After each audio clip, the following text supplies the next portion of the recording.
Hey everyone, welcome back. Today's video we are going to talk about the distance. We've talked about a line, which is never ending, and we've talked about a line segment, which has two endpoints. So when we're talking about the distance, we're talking about finding the length between 2 points on a coordinate grid. So I want you to go ahead and do problems 1 and 2. So pause the video, do problem 1 and 2, and then we'll come back. Okay, so I've graphed these. So all I did was plot point A and B. Please note that when you're making a graph, if you're going by one, you don't need to label the axes. If you want to, you can. So since AB is a perfectly horizontal line, meaning it goes straight across, to find out how long it is, I just need to count. So AB is 1, 2, 3, 4, 5 units long. So it's 5. CD is perfectly vertical. So again, to find that one, I can just count 1, 2, 3. So it's 3. So now the tricky part becomes when they're not horizontal or vertical. So again, I want you to go ahead and plot these, and then we'll come. Okay, so I plotted E and F. E is at 2, 1, over 2, up 1. F is at 4, 5, over 4, up 5. And now I want to look for how long it is. Well, one method is using something you learned in 8th grade and reviewed last year, is the Pythagorean theorem. So what I'm going to do is I'm going to go to shapes. I'm going to use this line segment. And from E, I'm going to draw a horizontal line. And then from F, I'm going to draw a vertical line going down. And notice that I created a right triangle. This right triangle is useful because if I call this point of intersection here D, ED I can count and figure out that that's 2. And FD I can count and figure out that's 4. And I have created a right triangle. So if you remember in a right triangle, the side across from the right angle is called our hypotenuse. And when we're doing the Pythagorean theorem, our hypotenuse is always C. The legs are A and B. So the Pythagorean theorem is A squared plus B squared equals C squared.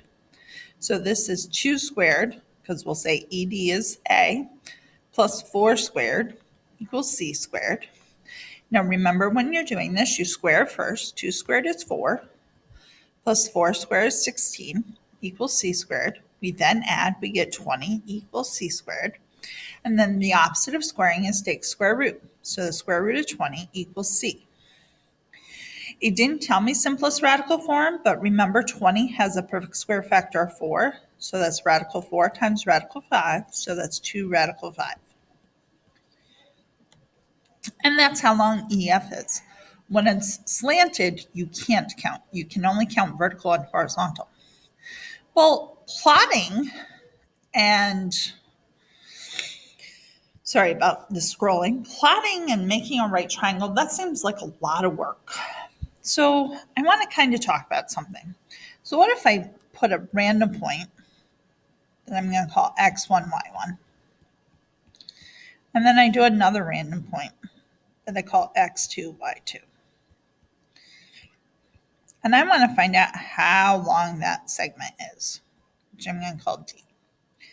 Well, if I draw the horizontal line and the vertical line, I get this point right here. Now, the neat thing about this point is it has the same x coordinate as, let's call these A and B. It has the same x coordinate as B, so it's x2, and it has the same y coordinate as A, so it's x2, y1. And if we call this C, so BC we could count, but really when we're counting, we're subtracting the y values. So we're going to do y2 minus y1. And AC, again, we could count, but we're really subtracting our x coordinates. So we're going to do x2 minus x1. Now we could count that either way, so it's really the absolute value. And then when we put that in the Pythagorean theorem, though, it would be x2 minus x1, that answer squared, plus y2 minus y1, that answer squared, equals d squared. Well, how you solve for d is you take square root of both sides. And when we do that, what we get is the distance formula. So the distance formula between the points x1, y1, and x2, y2 is d equals the square root of x2 minus x1 squared plus y2 minus y1 squared. Now, I'm never going to ask you to repeat how I got that, but I do expect you to memorize that. So, why is that important? It makes doing these problems easier.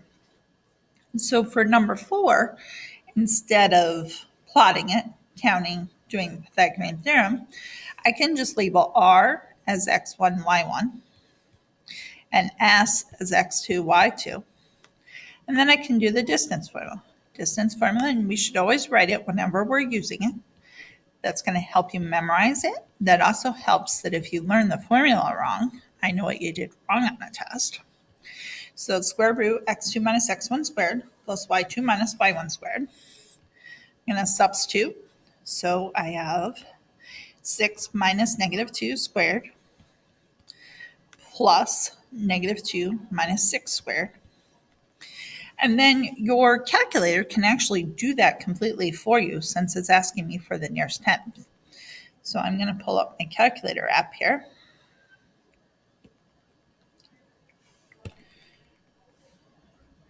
And I'm going to do second square root, parentheses, I believe it was 6 minus 2 quantity squared plus negative 2 minus 6 quantity squared, enter.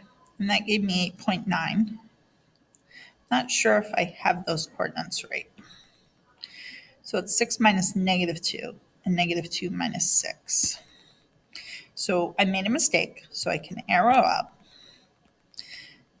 And here, arrow over, do second, insert, negative, now enter.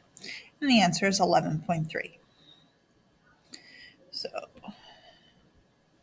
my answer is 11.3.